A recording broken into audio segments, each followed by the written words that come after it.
Selamat datang di New Perspective.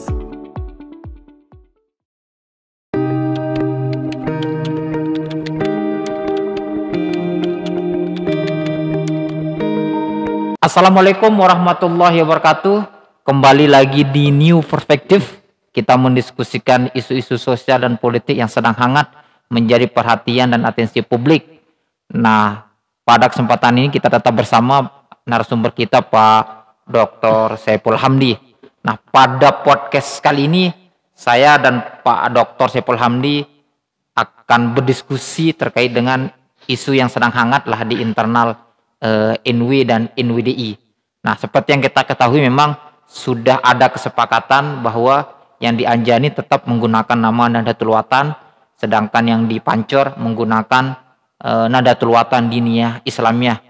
Tapi meski sudah ada kesepakatan, hal ini kita ketahui memang belum menyelesaikan masalah yang ada di internal INWI maupun INWIDI. Dan sekarang memang di internal INWI dan INWIDI ini lagi hangat lah terkait dengan adanya surat pernyataan yang disampaikan oleh Tuan Guru Ihsan Saparudin, yang dalam pernyataannya bahwa dia menyebutkan TGB Zainul Majdi itu disebut tidak boleh memimpin INWI dan memegang yayasan INWI, tetapi hanya boleh menjadi guru, dan ini memang memunculkan polemik tersendiri di internal NWDI gitu. Dan ini kita akan diskusikan dengan Pak Dr. Saiful Hamdi.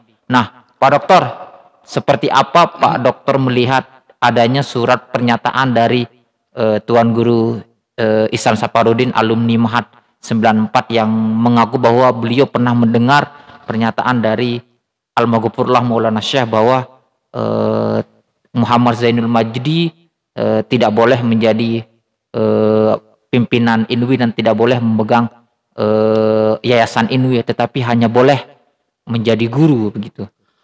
Ya, terima kasih banyak Mas Yani. Ini saya kira isu yang menghangat kembali antara jamaah INWI dengan NWDI.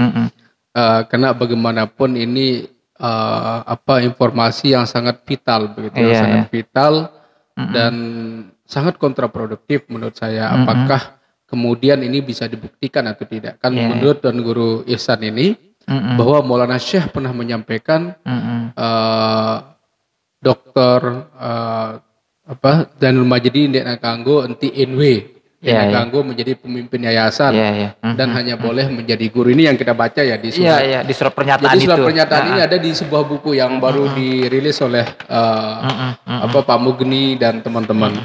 Dan lalu kemudian teman-teman NWDI membalas ini hoax. Kemudian ada juga beberapa santri alumni Ma'had yang sekelas dengan Tuan Guru Ihsan ini membantah Maulana Syekh tidak pernah berbicara begitu. Mas Yani, mungkin kalau bicara, saya tidak mau berbicara benar atau tidak informasi ini, karena ini butuh pembuktian. Apa kemudian buktinya Maulana Syekh pernah berbicara begitu? Ada nggak rekamannya? Ini saya kira perlu menjadi pertimbangan kita juga, karena bagaimanapun ini kan statement yang sangat besar ya, surat pernyataan yang kebenarannya ini kan harus membawa Maulana begitu, membawa Maulana yang kemudian menyebut personal ya. Jadi catatan saya yang pertama ini walaupun sudah ada perdamaian, ini kan mau dihapus langsung ya, mau dihapus, tidak boleh dimunculkan lagi karena memunculkan konflik ya, dan protes dari teman-teman NWDI begitu. Ya, saya kira Mas Yani ini perlu pembuktian ya. Yang kedua, saya melihat kan ini sebenarnya sudah nggak relevan lagi Mas Yani. Kenapa saya bilang tidak relevan? Kan NWDI sudah punya rumah sendiri ya. NW juga punya rumah sendiri. Kenapa harus kemudian masih tetap saling mengusik gitu, saling menyindir, saling mengganggu, saling saling ya, bisa aja kalau memang tidak benar kan ini bagian dari fitnah kan, memfitnah misalkan ya, bahwa pimpinan ini tidak boleh memegang organisasi begitu. Saya kira ini kurang relevan kalau menurut saya Mas Yani. Saya kadang-kadang ketawa kalau membaca ini apalagi yang muncul ini di masyarakat kita begitu. Ya jadi itu ya. Jadi saya melihat ini tidak relevan lagi karena beliau kan udah Tuan Guru kan sudah membuat NWDI. Artinya tidak kemudian merecoki teman-teman kita yang ada di Anjani. Saya kira kurang pas ya kalau misalkan ini kemudian kita munculkan lalu kemudian mengeluarkan statement seperti ini, pasti akan banyak resistensi dan bisa memunculkan gelombang konflik yang besar. Dan kita tidak mau itu. Pemerintah sudah memberikan warning bahwa jamaah NWDI dan NW harus harmonis ya, harus saling menghormati, tidak boleh saling mencela. Nah itu yang kedua Mas Ani. Jadi saya tidak melihat bahwa ini relevan lagi begitu loh untuk konteks kita ber-NW dan ber-NWDI yang sekarang. Nah kemudian yang ketiga Mas Ani, apakah ini sesuai nggak dengan visi misi NW begitu? Ketika Maulana Syekh ya, seandainya ini benar, kita anggap benar. Ya. Apa alasan Maulana kemudian menyebut cucunya tidak boleh memimpin NW, tidak boleh menjadi ketua yayasan. Padahal kan menjadi pemimpin NW ya, kalau kita lihat NW ini kan harus siapapun boleh terlibat di sana. Kan tolak ukur ber-NW ini kan kalau menurut saya ya, apa katanya di inna akramakum indi ampa'ukum linahdatul waton katanya kan. Bahwa sebenarnya ukuran orang diterima di NW itu satu itu aja Mas Ani. Anda bisa berkontribusi positif atau tidak. Wa inna syarrakum indi adarrukum linahdatul waton. Jadi justru orang-orang yang kemudian dianggap tidak bisa diterima di NW itulah orang-orang yang melakukan pengerusakan. Nah, ya oke lah, saya tidak mau membahas terlalu jauh tentang konflik NW, kemudian kontroversi tentang kepemimpinan di NW pasca Maulana Syekh meninggal. Tetapi yang kita perhatikan sekarang kan bahwa kedua ormas ini ingin melanjutkan perjuangan Maulana Syekh. Artinya kan mereka ingin memberikan kontribusi yang positif kan untuk pengembangan NW. Ya. Nah ini menurut saya Mas Ania bahwa kita perlu juga melihat bagaimana sebenarnya apa sih tolak ukur orang kemudian bisa diterima di NW. Jadi kalau misalkan dia ampaukum berarti jelas ya, Maulana Syekh mengatakan welcome ya. Adorukum ya. Ya mungkin pasti ini ada sentimen lah ya, sentimen atau mungkin gesekan-gesekan ya, persaingan di internal NW yang kemudian memunculkan fatwa ini. Ya terutama teman-teman kita dari kubu Nahdlatul Wathon lah yang katanya pernah mendengar Maulana Syekh ya. Tetapi banyak juga yang mengatakan nggak pernah Maulana bicara begitu. Makanya sekarang ya, mana buktinya itu kan yang mana buktinya. Nah kemudian catatan saya Mas Ani bahwa kita perlu melihat apa sih sebenarnya posisi organisasi di sini. Jadi organisasi itu tidak bisa kita posisikan seperti agama. Jadi organisasi ini kan hanya tempat orang berkumpul. Hanya tempat orang berkumpul dan di NW itu perkumpulan ini sifatnya keagamaan. Orang mengajak untuk kebaikan, gak ada orang ngajak perang berkelahi itu sudah menyalahi visi misi NW.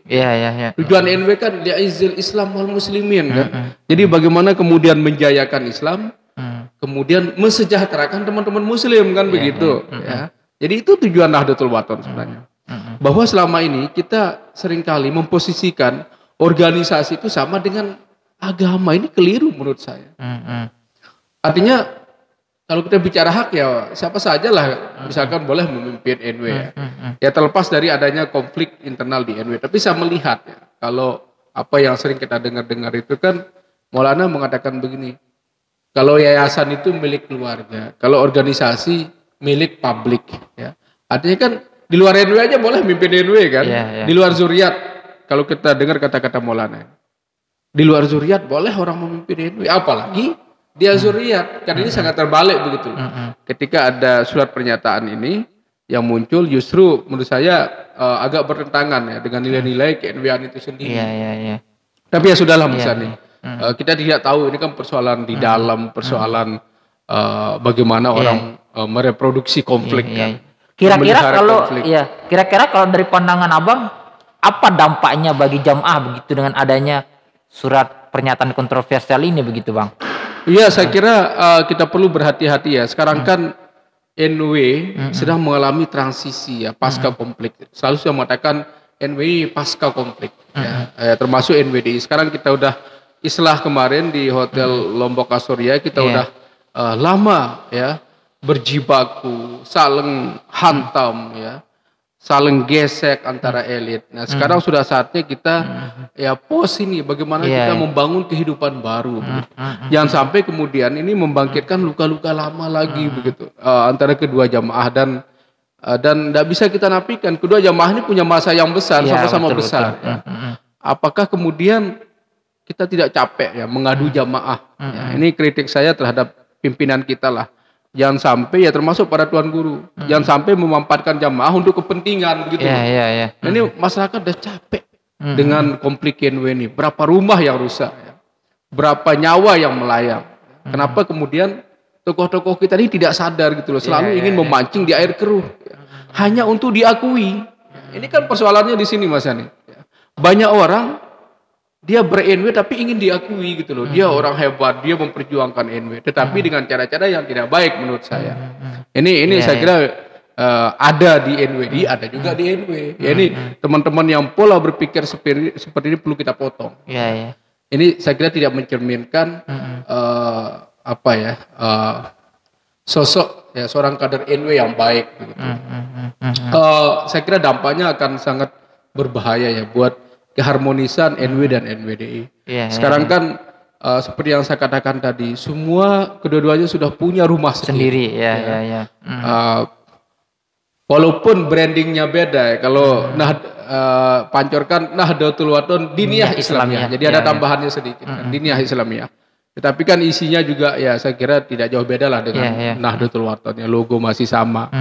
Nah sekarang kita perlu memberikan edukasi kepada masyarakat kita supaya ya udahlah kita bangun kehidupan yang harmonis begitu loh. Ya, apa sih yang mau dicari sekarang?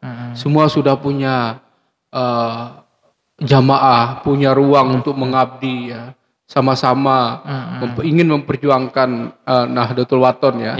Ajaran-ajaran Maulana Syekh maksud saya. Ingin memperjuangkan ajaran Maulana Syekh baik yang ada di NW maupun NWD. Saya kira Mas Yani perlu kita antisipasi jangan sampai kemudian ini mengalami eskalasi yang lebar ya. Nah, kira-kira dengan kondisi yang ada apa sebaiknya respon yang harus dilakukan oleh jamaah dengan kondisi ini begitu Bang? Saya kira udah bagus ya teman-teman NWDI memberikan somasi ya, supaya ya ini surat pernyataan ini dicabut ya, dihapus dari buku itu, dihilangkan supaya tidak menimbulkan konflik yang berkepanjangan. Karena ya itu tadi itu. Kalau kita bicara hukum agama ini kan keliru juga Mas Yani. Kalau perempuan ya ini pun masih kontroversi juga ya, kontraproduktif. Misalkan banyak orang mengkritisi perempuan tidak boleh jadi pemimpin sholat misalkan. Kalau itu kita ngomong boleh lah karena ada unsur agamanya. Tapi kalau hanya menjadi pemimpin NW semua orang ketawa nanti. NW kan organisasi bukan apa-apa kan. Sama dia dengan Muhammadiyah. Pak Din Samsudin pernah menjadi pemimpin Muhammadiyah walaupun dia orang Sumbawa. Ya oke lah sekarang di NW ini kan kita masih kalau bahasa saya itu setengah demokrasi karena cahaya zuriat masih kuat jadi mereka lah yang dipercaya oleh jamaah untuk memimpin NW tapi sebenarnya boleh orang luar menjadi PBNW itu boleh karena tidak ada larangannya. Ini yang saya kira Mas Yani jangan sampai kemudian ini menimbulkan gesekan lagi. Artinya perlu kita sikapi secara arif dan bijaksana lah terkait ini. Secara arif. Pertanyaan terakhir terus Bang. Nah kemarin juga kan sempat muncul polemik terkait dengan logo Hizbullah itu. Nah seperti apa Abang melihat terkait dengan polemik logo Hizbullah ini yang digunakan oleh teman-teman dari NWDI begitu Bang? Ya kayaknya di kantor juga saya baca kan rangkaiannya dekat-dekat peristiwanya nih. Bagaimana teman-teman NWDI mencoba mengkritisi logo Hizbullah. Kalau kita lihat kan logo Hizbullah itu di bundaran dalamnya yaitu kan La ilaha. Kemudian di bawah lagi la ilaha. Di tengah itu Hizbullah. Memang ini multi tafsir juga begitu kan. Kecuali misalkan Hizbu di tengah, Allah bisa di atas, di bawah juga ada Allahnya, harusnya ada gitu. Ya, mungkin menurut saya ya. Karena kalau kita artikan secara harfiah ya, dua kemungkinan di sini, bisa saja orang Hizbullah nggak bertuhan gitu kan. Iya. Dan bisa juga tidak ada Tuhan kecuali Hizbullah. Iya. Nah, ini berbahaya juga ya. Iya.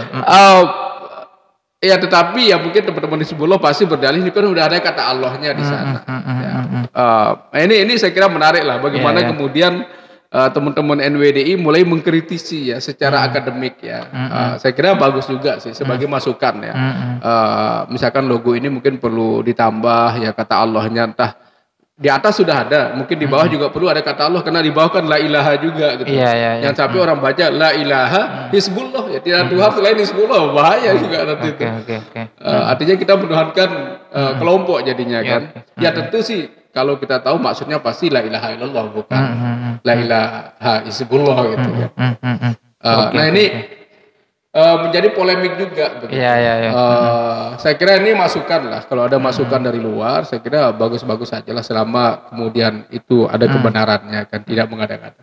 Oke, siap. Ya pemirsa, demikian diskusi kita dengan Pak Dr. Saiful Hamdi. Sampai berjumpa di News Perspektif dengan tema dan isu yang berbeda. Assalamualaikum warahmatullahi wabarakatuh. Waalaikumsalam warahmatullahi wabarakatuh.